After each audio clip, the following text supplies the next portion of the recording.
Good afternoon, all. On behalf of IoT Academy, we welcome you all for the first session of National Level Faculty Development Program on workshop on NIRF, National Institutional Ranking Framework. Let me introduce the resource person of today's session, Dr. Anuradha Jain. Currently, Professor Jain is the principal at Vivekananda Institute of Professional Studies, Technical Campus, Delhi. An alumnus of IIM Kolkata and a scholar from University of Mumbai, she has been dedicated to the teaching community for over 22 years. She is a NAC assessor and has visited many colleges as NAC peer team member. Professor Jain has published many books and research articles to her credit in areas of business, economics, and environment. Dr. Jain was selected as one of the 100 eminent academicians of 2021 by International Institute of Organized Research for her remarkable contribution in the field of academics. She received the Best Paper Award at the International Conference on Development of Economies through Innovation and Sustainable Growth and Best Teacher Award for her service. She has been the resource person for numerous webinars, FTPs, and seminars at various national institutes and universities. Recently, she was invited as a conference chairperson and keynote speaker at Oxford, London. She is also the advisory member of International Association of Research and Development Organization. We welcome you, ma'am, and with this, we hand over the session to Dr. Anuradha Jain. Ma'am, please. Thank you, ma'am. Thank you. Could you please share the PPT? Yes.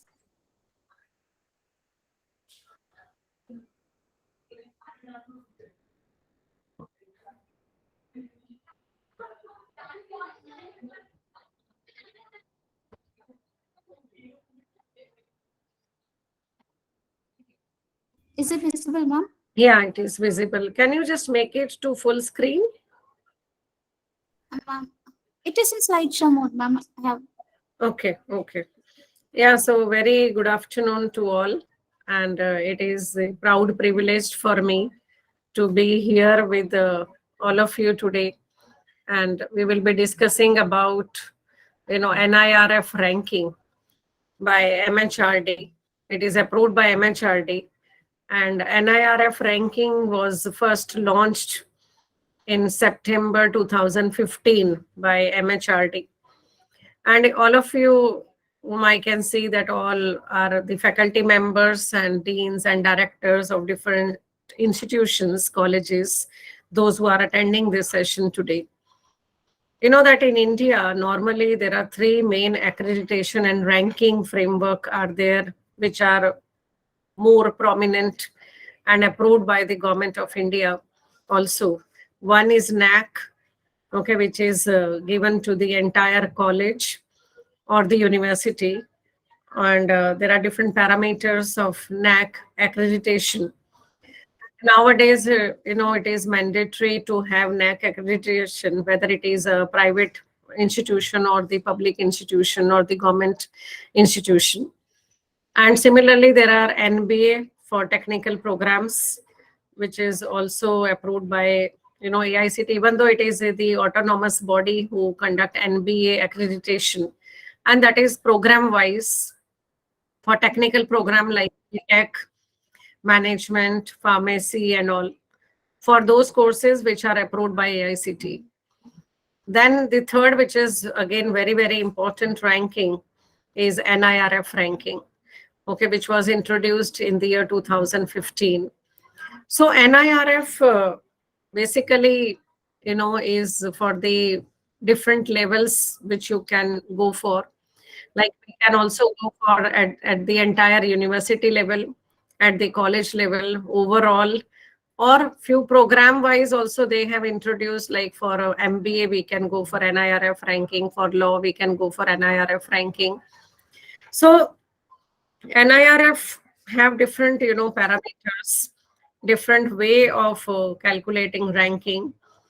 And it is very, very important. Like even if we go for NAC, in one of the criterion 6, they ask whether you have gone for NIRF ranking or not. And nowadays, you also know that government is planning to merge all this and try to make it one, national ranking framework, so that it will not be very difficult for all the institutions to go for different accreditations and ranking. Even though nowadays, there are various similarities that they have made in NBA, NAC, and NIRF, even though the parameters, terms wise, it is different. Okay, but many things which are similar now in NAC, NB, and NIRF. So in this session today, we will be discussing about, NIRF, how it is done, and mainly I'll be taking example of the college. Okay, not for the university, because parameters are same, but for university colleges, markings are different, weightage is different for different parameters. So today I'll be taking example of college, okay, not the university. So in this, what is the methodology that they use? There are set of metrics, for ranking of universities and colleges based on the parameters agreed upon the core committee, which was there for, finding out the way out to give ranking to the institution. And there are 5 broad categories. Then there are subcategories of, different criterion. You can say NAC, we call it criterion, even NBA, we call it criterion, but here we call it as parameters. So what they have done, they have tried to identify that which are the main areas, thrust areas, where any institution, any university or any college should, excel in that. And they accordingly, basic requirement of any good college or any good university. And then accordingly, they will decide the ranking, what are their attainment, what are their achievement, what are their standing. Okay, and overall, for all the 5 parameters, they have given 100 marks, but the weightage is different. Different categories, the weightage are different. Even different parameters, the weightage are different. And divided into different subcategories also. So we will be discussing in detail. Ma'am, next slide. Now, see, in view of this distinct primary mandate and objective of university and college, separate ranking, as I told you, is defined. This I've already covered, ma'am. Come to the next slide. So in this now, it is recommended that the data submitted by university or college, okay, into NIRF website should also be available on the website of the institution. Because see, this all framework, they want to maintain the transparency so that anybody can challenge. It should be public. All documents like even NAC, NB also, they have made it mandatory to put this data on the website. And you can just check the website of the colleges, those who have gone for an NIRF ranking. And at all the websites, you will find the data available on their websites, whatever data they have submitted to NIRF. And this data should remain there in an archive form for the next 3 years, at least for 3 years, to enable, easy cross-checking whenever required. An institution, those who fail to do this, and if they are not, maintaining this data on their website or resort to any unethical practices, should be automatically debarred from participation in the future ranking exercises for the period of 2 years. So those who are not maintaining this data properly on their website, and those who are not following the, ethical practices or the transparency, then they can be debarred from taking, ranking for another 2 years. And their names may also be displayed on the ranking portal, indicating the nature of their unethical conduct. So an attempt should also be made by the ranking authority to maintain the archive form of this data for the vigilance as needed. So therefore, the main, focus area here is that proper transparency is maintained in giving the ranking to the institutions. And anybody can challenge, because the entire data you will find on the NIRF portal also, and also on the website of that particular college or the university. Okay, so nobody can just claim for the things which they do not have, because there is full 100% transparency which is maintained. Now for, yeah, ma'am, next. For some of the parameters, data could be populated from internationally available bibliography and citation database. Like when we will talk about tomorrow on the research and parameters, then you will find that they also check the entire data on the internationally available bibliography citations like Scoopers, Web of Science, Indian Citation Index, Google Scholar, etc. And this is indicated in the assessment metric also. So the ranking agency should directly access data from these resources if necessary. See, we are going to provide all the data to NIRF, okay, for their ranking, but in case if they want to cross check, they will cross check from this websites also, okay, whatever data we have given. Now, similarly, some data can be made available through national efforts. Okay, like for example, data about success in public examination can be easily compiled if all concerned bodies like UPSC, state PSCs, SSC, GATE, NET, CAT, GMAT, CMAT, etc.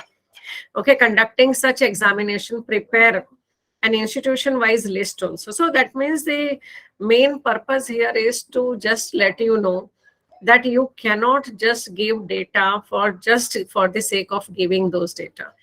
Those data should be foolproof data. All supporting document you should have with you, because otherwise this all information can be checked and rechecked from these different sites, from these different places. And if something found wrong or something unethical, or if you have mentioned those things which are not there, then you will be blacklisted, okay, in their list, and they will not allow you to participate in the ranking for another next 2 years. Yeah, ma'am, next. Okay, so committee should be set up in this. They have set up a committee to just, check everything and to provide ranking to the different colleges. And suitable ranking authority agencies should be identified or formed and empowered. So ranking agency should invite institution intending to participate in the ranking exercise to submit their application in the prescribed form. And you know that normally in July, August, they invite applications. And the institutions, those who are willing to participate in the NIRF ranking, they register themselves there. Okay, they fill that application, and then they have to provide all the information, all the data in the prescribed format as per the requirement. And then in the month of April, May, then they announce the final ranking after verifying the entire data which is submitted by the institutions, by the colleges, or by the university. Yeah, next, ma'am. Next. Okay, now see, overall, if you see, if 2022, if we see the NIRF ranking for colleges, then there are mainly 5 parameters. Parameters are same for all. The only thing for universities, if you will go, or for overall you will go, then the weightages are different. But for colleges, the first parameter is teaching, learning, and resource. Okay, so total marks are 100 for all the 5, but weightage is different. So here the weightage is of 40.40. That means 40% weightage of your score is given to teaching, learning, and resource, because any educational institution, the basic purpose of that institution is your learning, resource, teaching, admissions, okay, what teaching pedagogies you are using, what are the resources that you have, what is the type of faculty you have, okay, what are the nature of resources, assets, admissions. All this will come under this teaching, learning, and resource. So the maximum weightage in the college is given to this first parameter, that is teaching, learning, and resource. So today we will be discussing in detail about this first parameter. Second parameter is research and professional practice. Again, 100 marks, but weightage is 15%. Okay, but there are, different types of colleges are there, UG college, PG college. And if it is UG, then research may not be that good. Okay, so therefore, just to neutralize all that impact, they have given 15% weightage to research and professional practice. The next is graduation outcome, which is 25% weightage, because outcome is very, very important. And nowadays, we talk about outcome based education. So what is the outcome of the teaching? What is the outcome of 3-year program or 4-year program or 5-year program? Outcome in terms of their placement, in terms of education. Okay, so this graduation outcome, 25% weightage they have given. Then outreach and inclusivity, that has given 10%. That means how diversity is maintained, okay, from where the students are there, from different parts of the country, okay, international students are there or not. So all this outreach and inclusivity is given 10% weightage. And then perception is 10%. Perception means, what is the perception about the college in the outside world. Outside world means outside the institution. Okay, so they share database or about the questionnaire about the college, about the university, to different stakeholders like employers, industry people, parents, students, and they just check, okay, how much popular that place is, what is the perception of the people regarding that college, that institution. And for the perception they have put 10% weightage. So overall, okay, this is the different way of calculating. There are different parameters, 5 parameters. 100 marks are there, but weightage is different.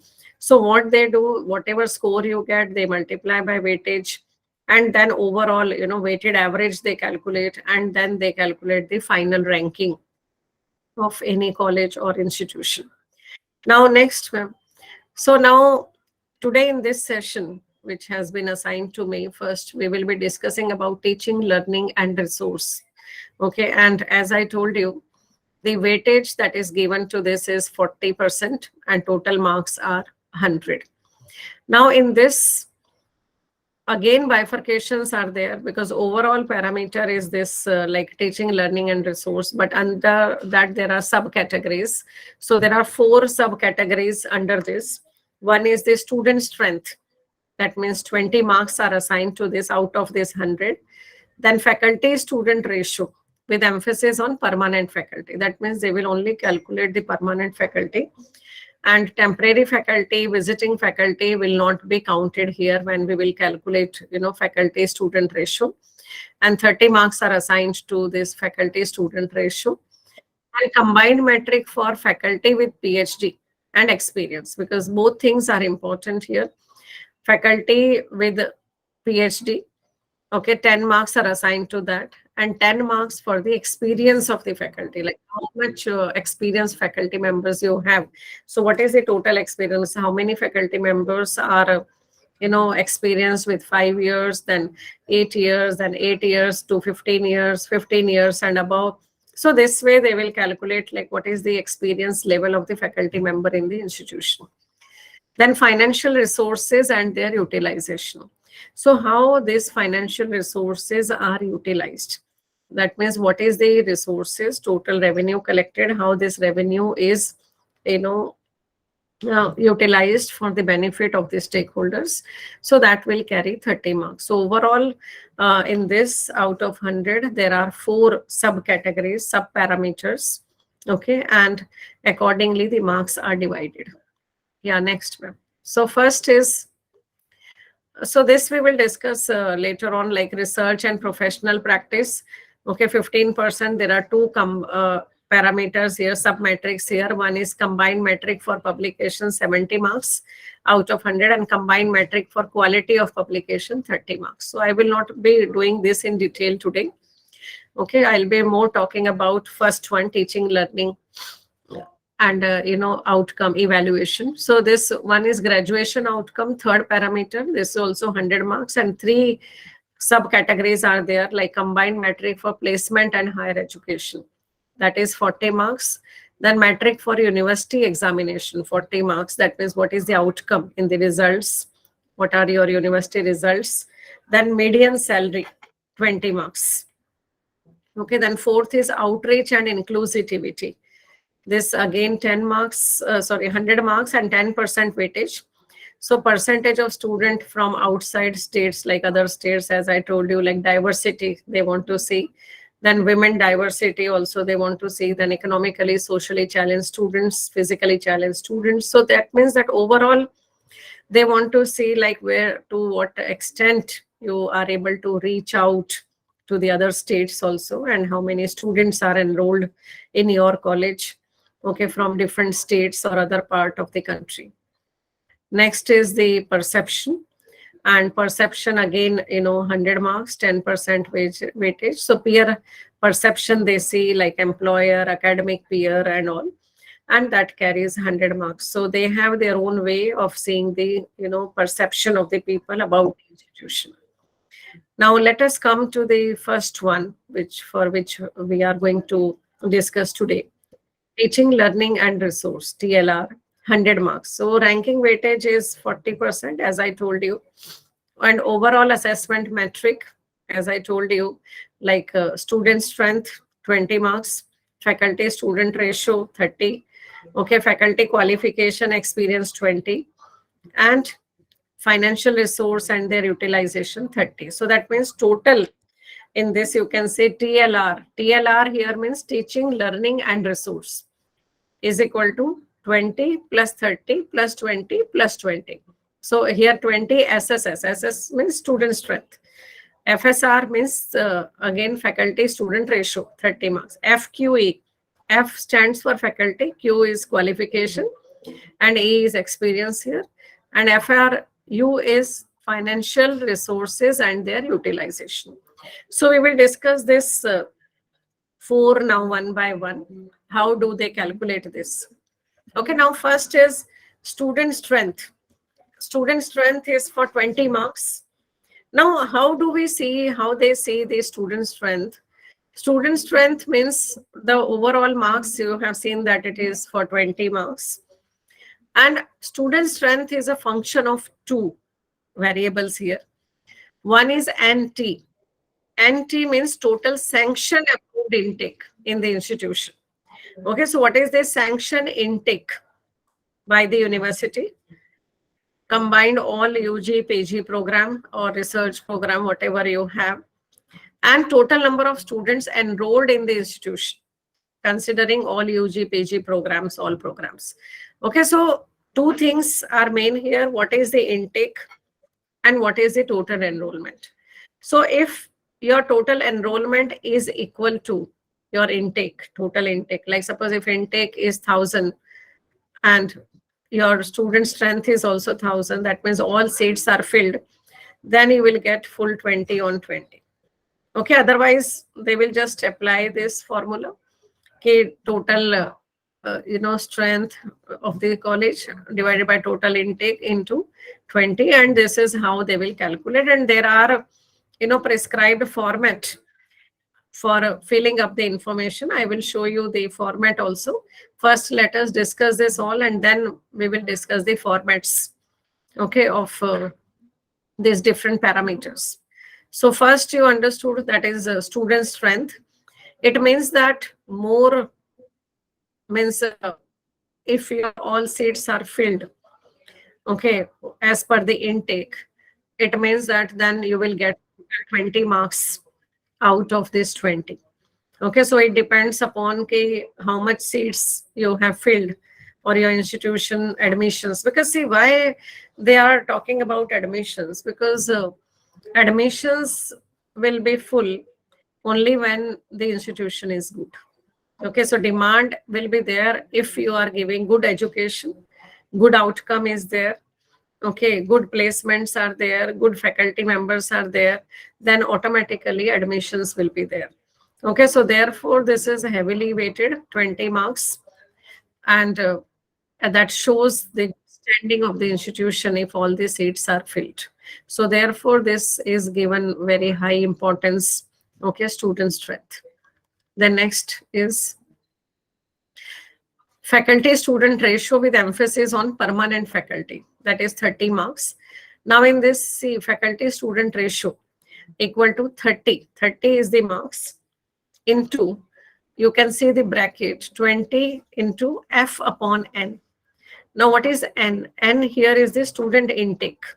Okay, N, capital N is the student intake, and F is a full-time regular faculty in the institution in the previous year, because we are applying this every year. So this NIRF is basically year by year for 1 year. Okay, so therefore in the previous year, what was the full-time regular faculty? Now, how do we define this full-time regular faculty? So regular appointment means faculty on full-time basis. Permanent faculty is one, or even if the faculty is on ad hoc basis or on contract basis, then also if they are teaching for the entire year. Okay, like suppose if we are talking about NIRF 22, it means the data which are given are 2021, suppose for the academic year. Then for the entire year, if they have taught, then only they will be considered as full time. So we can calculate them as full time. But if they are taught only for one semester, then they will not be considered here. Or if they are visiting, then also they will not be considered here. But if they are on the contract basis, full time, or on ad hoc, because ad hoc faculty members are considered to be the full-time faculty, but if they are teaching only for both the semester, that means for the entire academic year. And faculty members with PhD and master degree will be considered and counted here. It means that because even if we are talking about a UG program, it means that the eligibility should be there for faculty members. If they are not eligible as per the UGC norms, then they will not be considered here in the faculty list.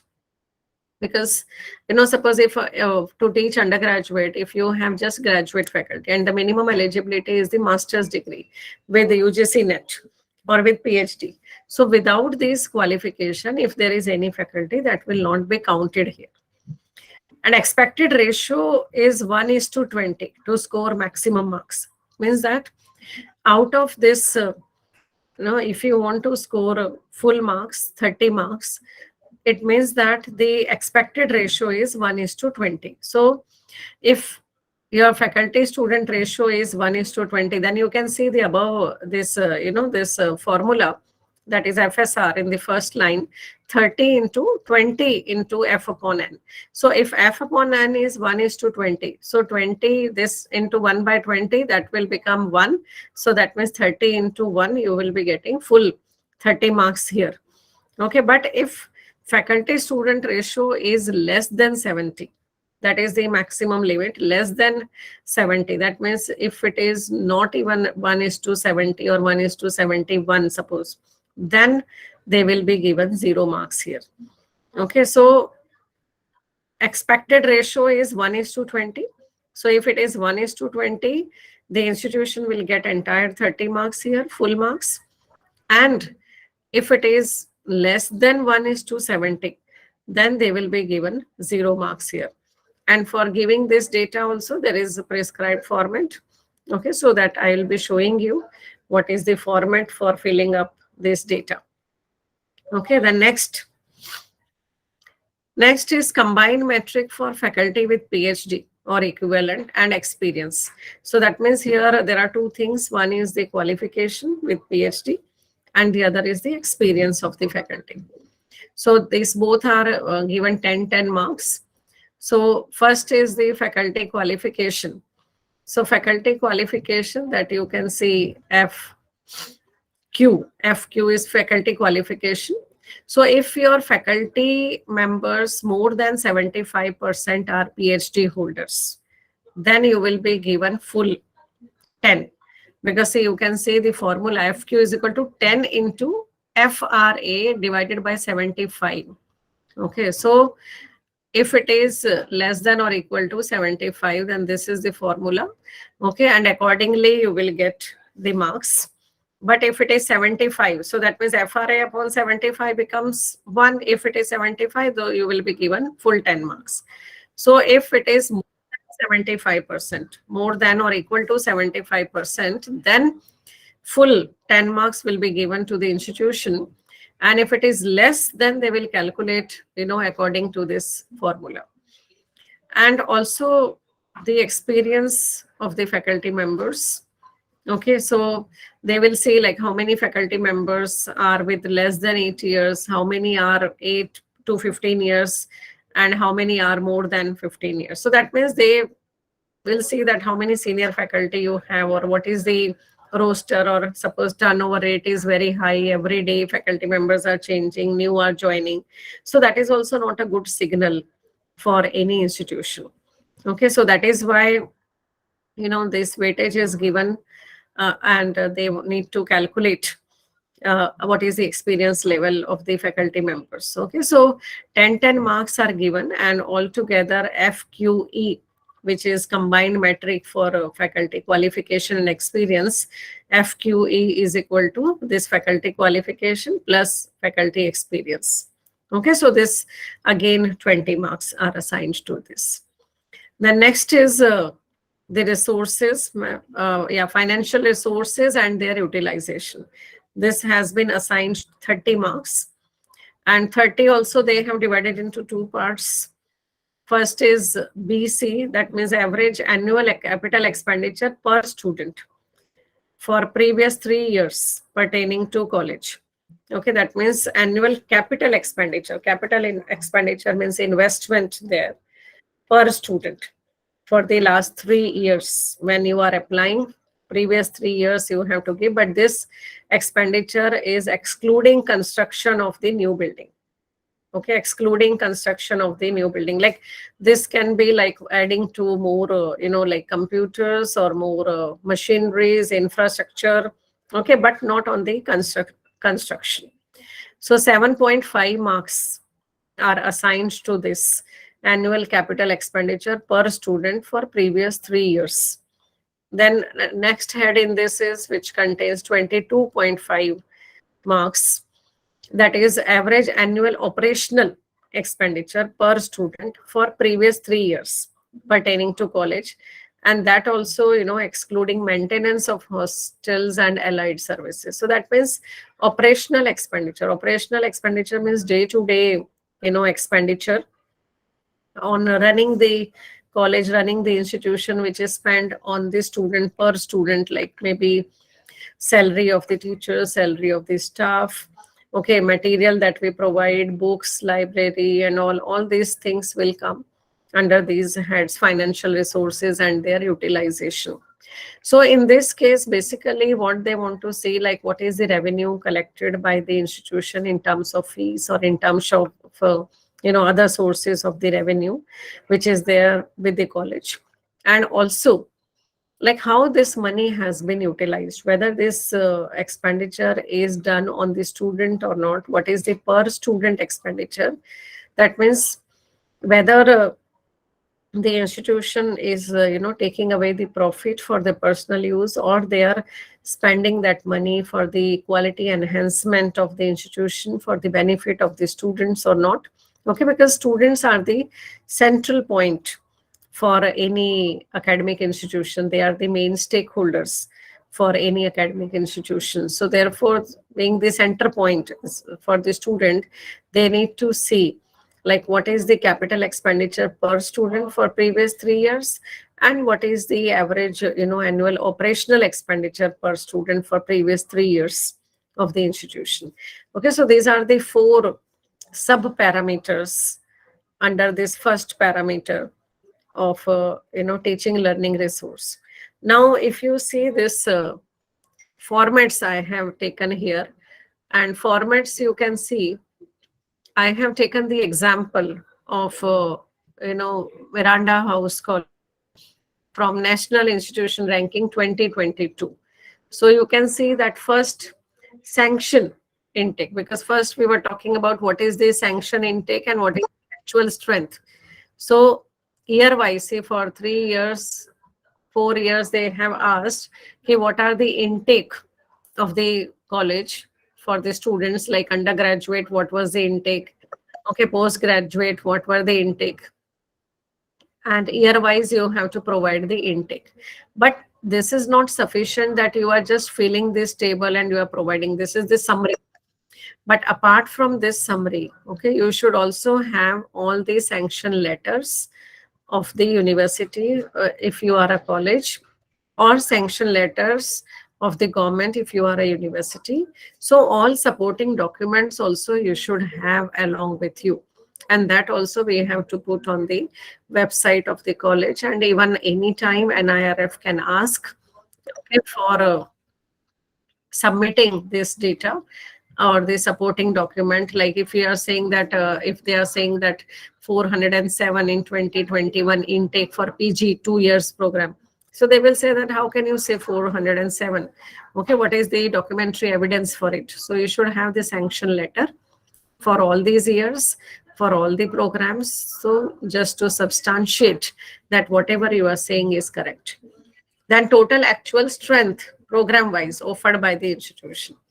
Okay, so you can see this because Miranda House, okay, is a women college. So therefore, number of male students are not there because they are asking number of male students, number of female students, then total number of students. Okay. Then also diversity also they want to say then within the state. That means if it is in Delhi, then from Delhi, how many male and female, then outside state, how many male and female, then outside country, male and female, economically backward candidates, how many are there, socially challenged, like SC, ST, OBC, the number of students receiving full tuition fees reimbursement from the state and central government. Okay, because this will come under inclusivity and diversity. But this is the format that is given by them. The number of students receiving full tuition fees reimbursement from the institution fund. So one is the reimbursement from the state and central government schemes, and the other is how much financial support is provided by the institution, by the college to the students.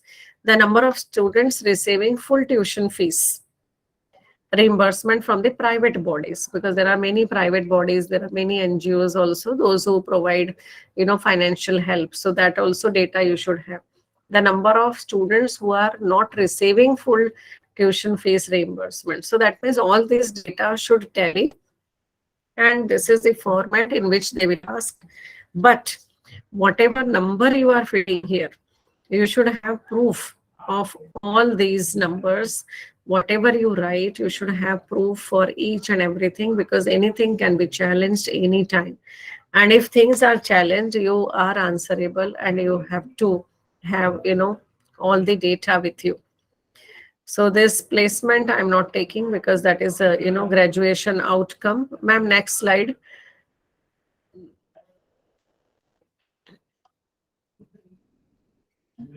Okay, so this, okay, so placement we will be talking in graduation outcome. So now here you can see this financial resources, utilized amount. Okay, financial resources, utilized amount for the capital expenditure for previous 3 years, because 3 years we have to give. Okay, so library mein how much the college or institution has, because library comes under capital expenditure because it's an asset, it is an investment. Then new equipments for laboratories, as I told you, like computers and all, or any other equipments depending upon the nature of courses which they are running. And other expenditure on creation of capital assets, like excluding land and building, because you cannot just mention about construction and the land and building amount. Apart from that, like library, computers, equipments, okay, all other, like, or maybe infrastructure. So this will come under this, and you have to give the full amount, and also the audited statements by CA.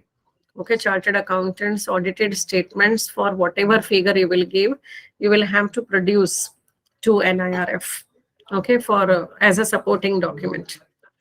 Then utilize amount for capital expenditure, then operational expenditure. Okay, operational expenditure like salaries for teaching and non-teaching staff. Okay, then maintenance of academic infrastructure or consumables and other running, expenditure excluding maintenance of hostels and all. So that will also come here. Okay, so this will come here, or seminar, conferences, workshop. So whatever expenditure we are doing for the running of the institution for the benefit of the students, then everything will come here. Okay, again, the same thing here, even for operational expenditure also. Okay, you should provide the CA certified, document audited statements. Then facilities for physically challenged people also. Okay, so they will ask like, do you the institution have building, have lift, ramp, and all? Then you will say yes if it is there, no if it is not there. Yeah, ma'am. Next slide. Okay, so this again, do your institution have provisions for walking aids and also this all facilities and infrastructure? Next one. Then again, that then about faculty also, because in this faculty student ratio is another head. So in that head, they will ask all the details about the faculty members, like what is the name of the faculty, then the designation, whether it is associate, assistant, total experience, PAN number, Aadhaar card number, okay, experience with the institution, experience, overall total experience, qualification. So all this type of Excel sheet will be there, and you have to provide, all the details of the faculty members. And in case if they doubt that whatever you have given detail is not correct, or if they have any doubt on that, then they may ask about the salary certificate, salary slip of the faculty members, or bank statement of the institution, bank statement of the faculty members where the salary has been credited in the account.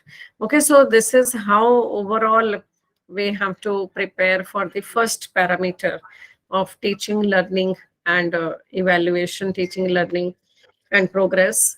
So this is very, very, important for getting NIRF, because see, if you are getting all admissions, so you will get complete points there. And if your faculty student ratio is appropriate, so then also you will be able to get full there.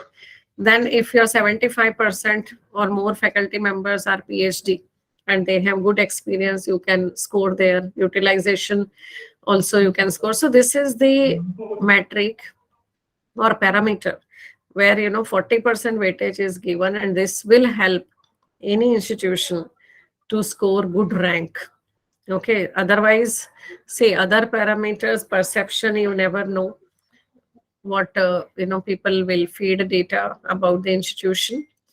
Graduation outcome also, if it is undergraduate, then it becomes difficult because collecting data is a big challenge again, like those who are getting good placement. Ma'am, you can just stop sharing this and we can now discuss.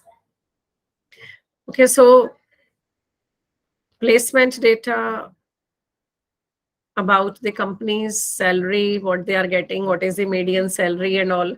So this data you have to provide.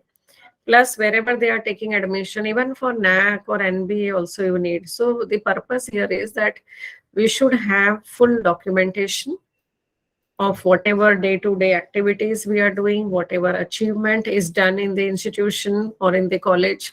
Okay, placement data, faculty data, faculty research data, student achievement data. So all this we have to maintain, and it should be a regular practice for any college, because if it is not a regular practice and if you feel that we will do it in the last moment, then it will become very, very difficult, not even for NIRF but also for other accreditation, if we talk like NAC or NBA. Okay, so therefore we have to make it a regular habit, regular practice of taking all the information, making all the details, and monthly or quarterly if you will collect data and if you will maintain all the data, then I don't think so that there will be any problem, okay, in getting good rank. And this criterion one, parameter one, will always help you in getting good rank in NIRF ranking, okay, because that easily you can score full marks there without any big hassles or without any problem. The only thing that we have to see is that student enrollment is proper. That means whatever seats are there, intake is there, all the seats are filled, then easily we can score full marks there as comparative to other parameters, other four parameters. Okay, so now let us open this house for discussion regarding this first parameter. The session is Good open for afternoon, madam. discussion now. Hello. Good afternoon, Yes. madam. Yeah, good afternoon, sir. Myself, Dr. M.V.S. Murthy. Yes, sir. I am the assistant professor and HOD of Ushodaya, a Master of Education College, madam. Yes, sir. We want to go to NIRF, madam, in future. Yes, sir.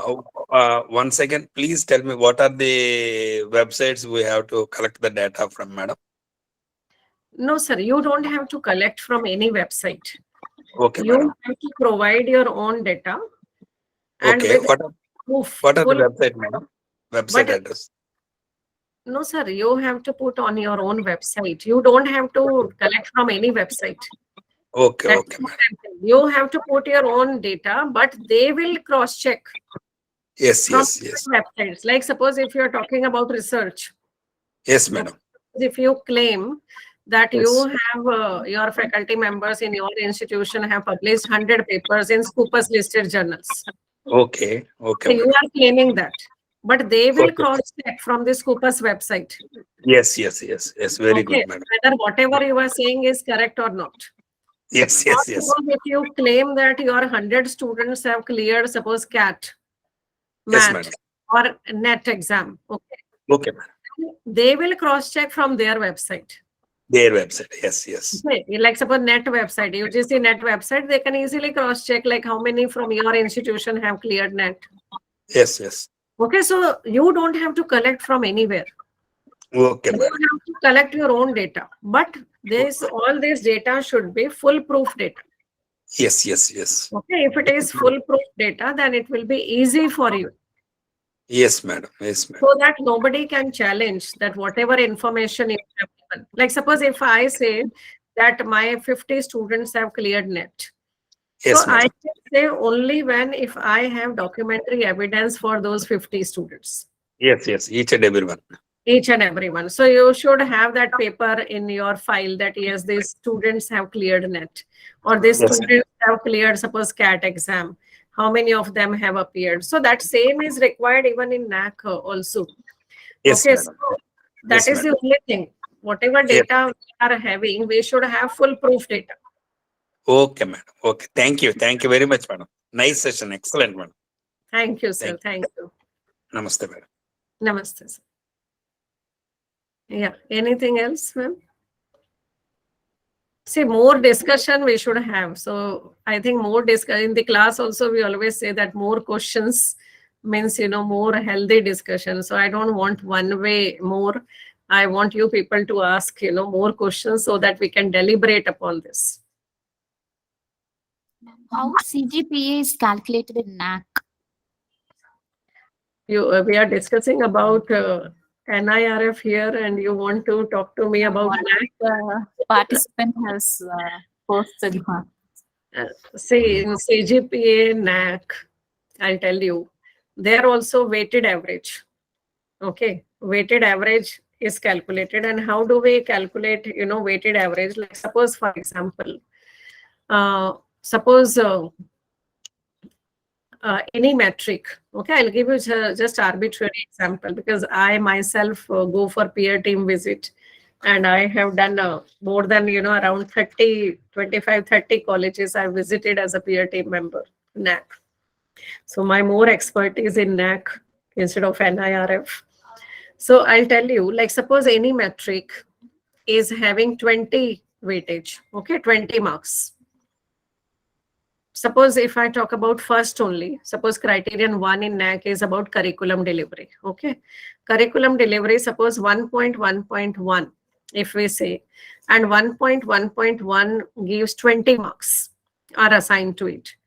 Now, what the peer team or the, DVB partner, what they will say, they will give you grade on the Likert scale of 4-point scale, 0 to 4, either 0, 1, 2, 3, and 4. Okay. Now, suppose if you get 3 and the marks assigned are 20. So, how much you are getting is 60. Okay. Are you getting me? So total you are getting 60, but total marks were 80 there because the marks are 20, maximum weightage is 4. So that means if you have scored 4, you will get full 80. If you get 3, that means you are getting only 60. If you get 2 there, that means you are getting only 40. If you get 1, you are getting 20. So that means that then after all, after calculating all this, overall, you know that 1,000 marks are there for NAC. Overall, if you add all metrics, 1,000 multiplied by 4, that means maximum is 4 on the 4 Likert point scale. That means total marks becomes 4,000. Okay.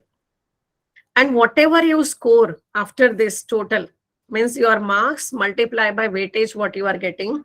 Suppose if it is 2,800, okay, then you will be getting 2.8 there. Okay.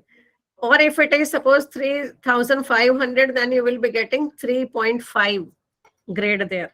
So this is how they calculate. If I'll take any session on NAC, I'll show you through PPT. Okay, then it will become easy to understand how it is calculated. So there, what is the trick there? Trick is that whatever metric, whichever metric has highest grade, highest point, highest weightage, you should work more on that. Like suppose if I say like criteria 2 mein there is teaching, learning, pedagogies. Okay, pedagogies, I think 30 marks are assigned to it. Now 30 may, if you can score 4, that means you are doing best, and they are giving 4 on this. So that means you are scoring total 120 marks there. And in case if you score only 3, so that means you will get only 90. That means directly you are losing 30 points there. But if any metric is of 5 marks, a 5 marks may, even if you get 3, so that means you are just losing 5 marks there. Okay, because you are getting 15, maximum hota 20. So it means that heavily metric, you should work more if you want to score more. Okay, so we have to strategize, because strategic hard work is very, very important there. Sometimes we just keep on doing work, we just work. Okay, we are doing hard work, but still we are unable to get good score. Why? Because we are not putting, strategic hard work there. So there is one question. I'll just read. There is a question. Let me just read. Yeah, it is like how exactly NIRF different from NAC? If any institution is already NAC accredited, what are the motivations to go for NIRF? Yeah, Dr. Mohammed. Actually, see, both are given by the government of India. Okay, and both of them are having autonomous body, NAC or NIRF. The only difference is NAC is done once in 5 years. Okay, NIRF is done every year. NAC, they are not giving any ranking. NAC, they are just giving the grade. Okay, they are just giving grade, whether you are A grade, you are B grade, A plus or B plus or A plus plus. But NIRF is giving ranking overall. Okay, like first 100, you are whether in first 100 or first 50. Okay, but otherwise, why? What is the motivation to go for NIRF? Because see, even if we apply for NAC, they ask there whether you have NIRF ranking or not. So both are complementing each other. Both are not the competitor. Both are not that if you have one, you don't go for the other, or you can have any one of them.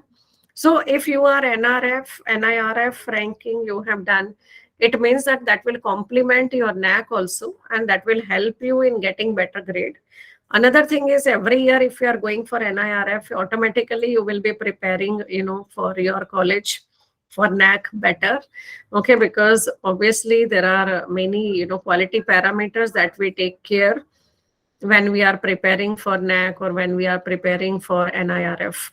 Okay, so it's not that if you are NAC, you don't require NIRF. Okay, so NIRF serves a different purpose because that is ranking that you are getting. You come to know that where do you stand, what is the position of your college. But otherwise, data information will help all the, accreditations, and all are important there.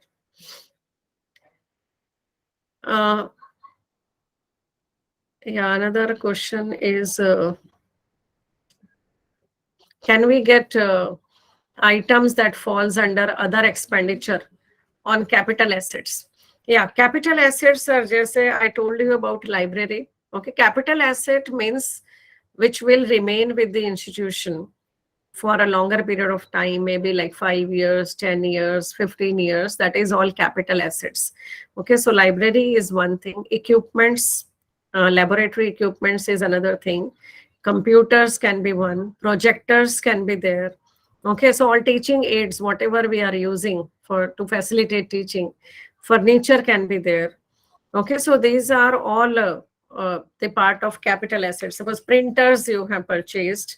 Okay, so all this will come under capital assets, except the land purchase and construction. Other things will come under the capital assets. Suppose you are purchasing, furniture, new furnitures you have to replace, new technology you have to buy. Suppose you have to, you are starting with the new program and you have to make new lab, new studio, okay, new facilities if you want to add. Suppose you want to make more indoor sports, facility you want to create. So that will all come under the capital expenditure.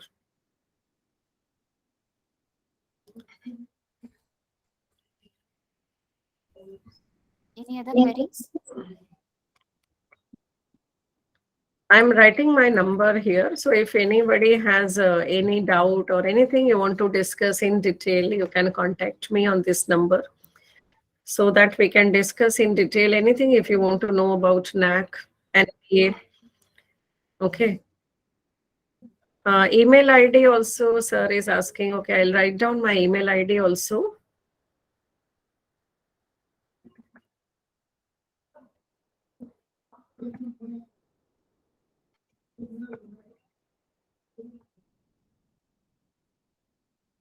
Okay, so this is my email ID. Feel free to contact if you want to discuss any point. Yeah, any other thing you want to discuss? Any points? Any doubt? More we discuss, more, the concept will get clear.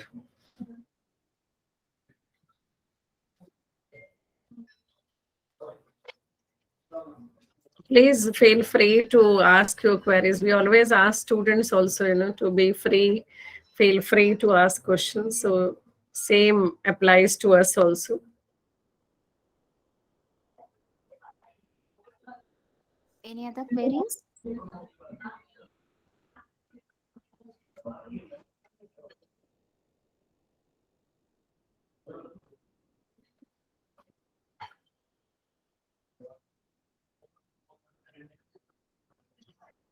No questions, then we can wind up, ma'am, if there are no questions. But I'll just tell you, if there is anything you want to ask, anything you want to discuss, you can just write me over the mail or you can call me anytime. I'll be happy to help you. On behalf of IoT Academy, we thank Dr. Anuradha Jain for the informative, excellent, and enriching session. And we thank you once again for the amazing presentation, ma'am. And we thank you for enhancing our knowledge on first parameter of NIRF, the commendable session, ma'am. We thank you very much for your efforts. Thank you, ma'am. Thank It was you. an amazing session, ma'am. It was an informative and amazing session. We thank you very much for your efforts, ma'am. Thank you, madam. Thank you very much, Thank madam. you. Thank you. I thank all the participants for joining the session today. Please submit the feedback form using the link that has been posted in the chat box. Thank you all. Have a great day. Thank you, ma'am. Thank you very much. Thank you.